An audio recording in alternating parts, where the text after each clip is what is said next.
I started out by selecting my image, my face, and I made this 500 pixels by 500 pixels. Remember, we can click in the bottom and make sure we've got the right size.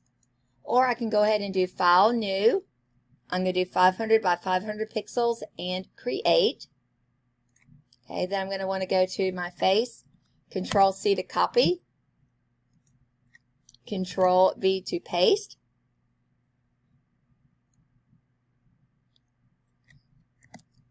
Control T, edit transform.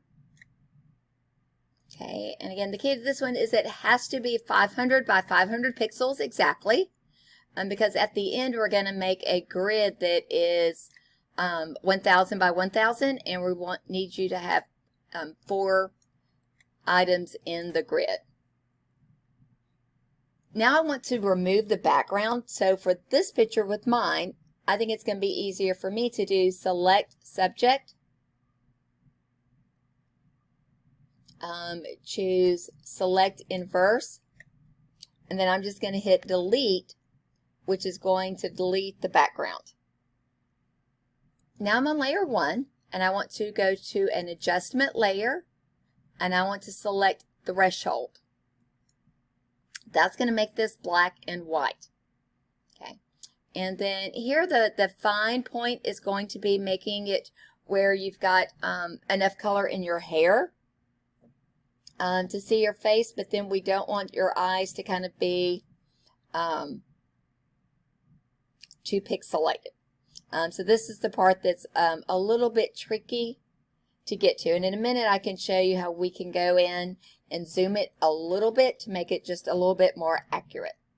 So I went to Control plus several times to actually go and zoom in on this. I'm going to be using the pencil tool. Okay, and I'm going to use my eyedropper here so I can select a color.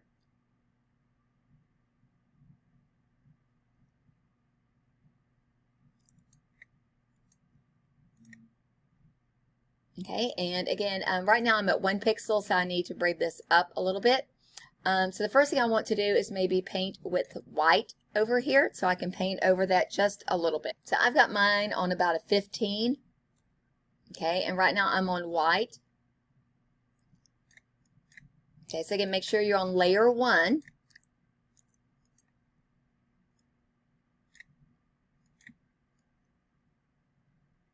Okay, and as you can see, I don't have a lot with my nose, so I may need to go back and add that a little bit. So again, it's supposed to be very abstract art anyway, and so it's not supposed to be exactly perfect.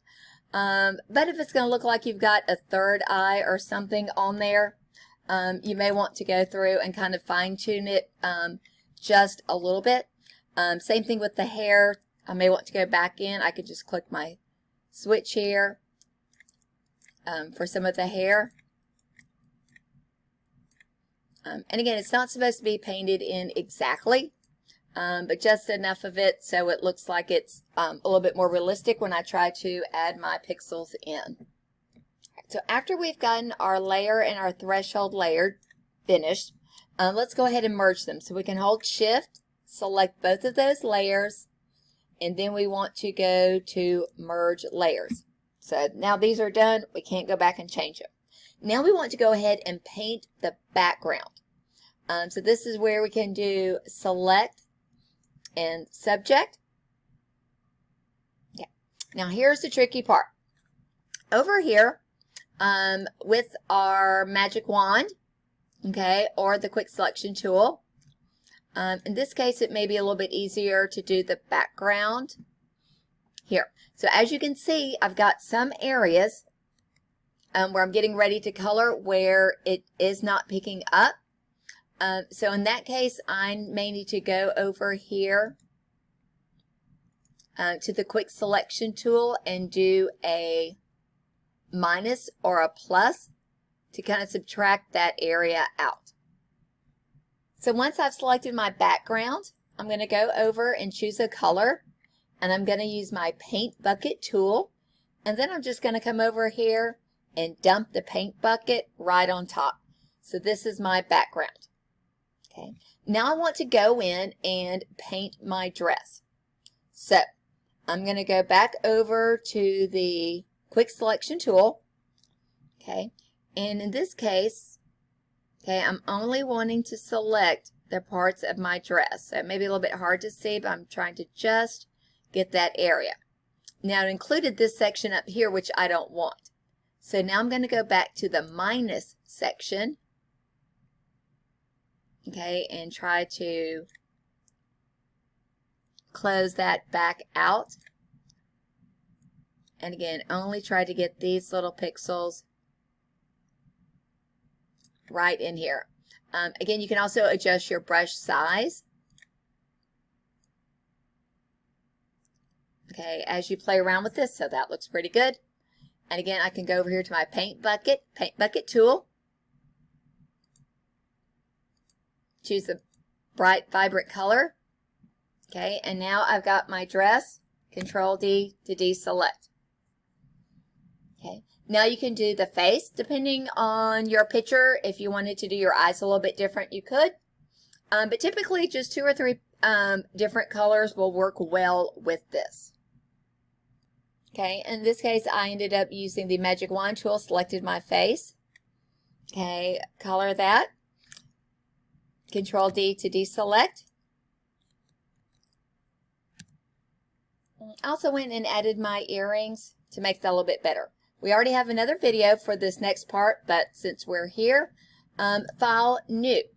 So for the new one, we're going to do this 1,000 pixels by 1,000 pixels. Click Create. We want to go ahead and add 2 quick guides. Remember, just click on the ruler and drag over. That's another example of a finished one. So Control A for all, edit, copy.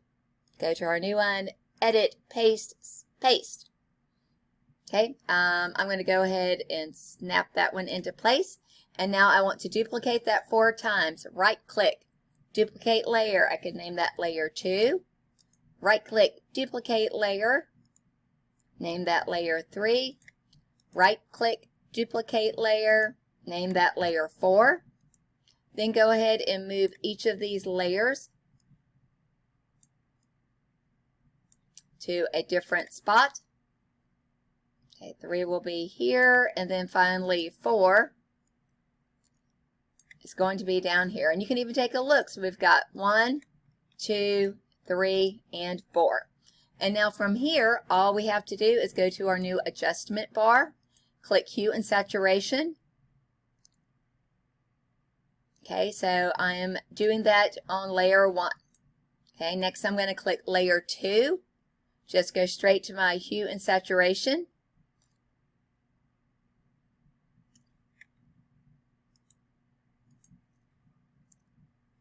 Layer 3, Hue and Saturation.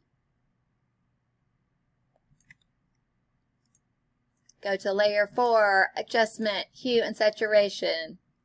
Okay, and if you notice by the end, I'm kind of able to change all of them.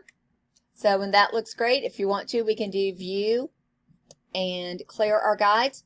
Remember, a new thing we learned this week on our keyboard is F.